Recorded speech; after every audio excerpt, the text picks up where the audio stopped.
Steve Burkowski with you alongside Jay Croucher, the head trader from PointsBet. And Jay, we know thousands show up for this event. Tens of thousands, hundreds of thousands watch from home. When you come to a marquee event like this on your schedule, what's the handle like that maybe is different than you would normally see week in, week out on the PGA Tour? The handle's a lot. It's going to be a lot in terms of expectations versus other tournaments. It's only the four majors that top this one. So expecting a lot of activity and a lot of interest for the players. When you take a look at the favorites, the maybe standouts that would normally jump out to you, how do you break down the outright market for this year's event? So it's a crowded outright market this year. And the thing is that there are a lot of big names that don't even make it onto this screen. Looking at names like Xander Schauffele, who's 33-1. Dustin Johnson, 35-1. He was plus 800 for tournaments 18 months ago. And the Jordan Spieths of the world as well, they're 50-1. But at the top, you know, the same big name there, Jon Rahm, followed by Justin Thomas, who obviously won last year, and then Colin Morikawa, who's been a big surger over the past 6 to 8 months. Why do we see such a congestion when we look at those top 6 or 8 names? I think there's a lot of reasons. One, it's a completely loaded field, so we don't have players benefiting from playing weaker competition. And then also the conditions should bring everyone into the pack. But the main thing is just the field. There's going to be a lot of guys to beat. When you come to a big event like this, a lot of focus on world number one, Jon Rahm.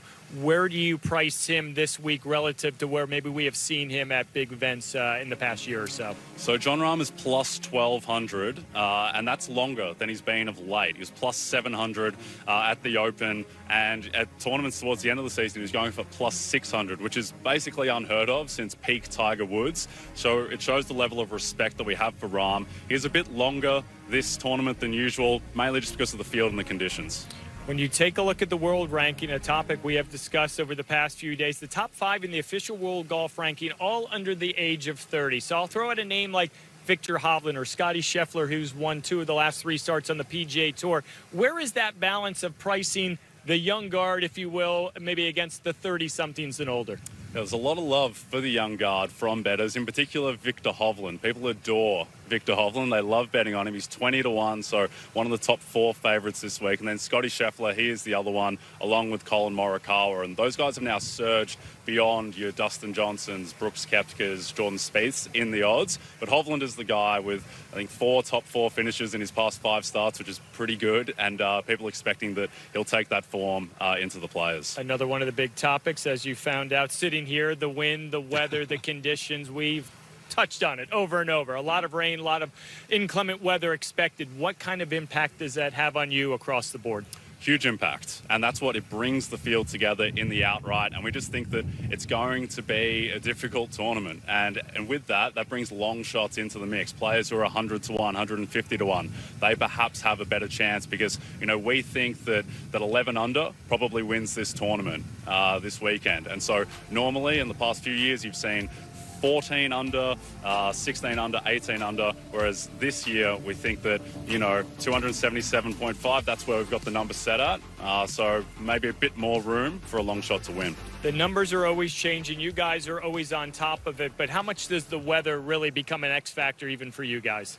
It's a huge X factor and something that we have to react to day by day because it's going to change. And, you know, in play, that's where the major shifts really happen. And if we see that the weather just doesn't come, it just never arrives, which, you know, we hope that it doesn't, then we'll see perhaps, you know, the favourites begin to shorten because they're going to have an easier course. If you're a casual observer of this game or a rabid fan of the Players' Championship, all eyes at some point will head to the 17th green. We know the drama that can happen. Where are you pricing the potential of a hole-in-one here this week?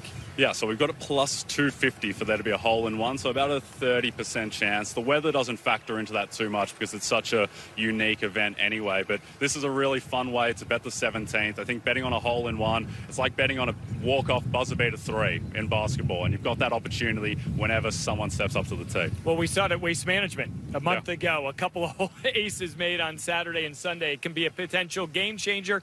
And also on the flip side, we know there can be some disappointment.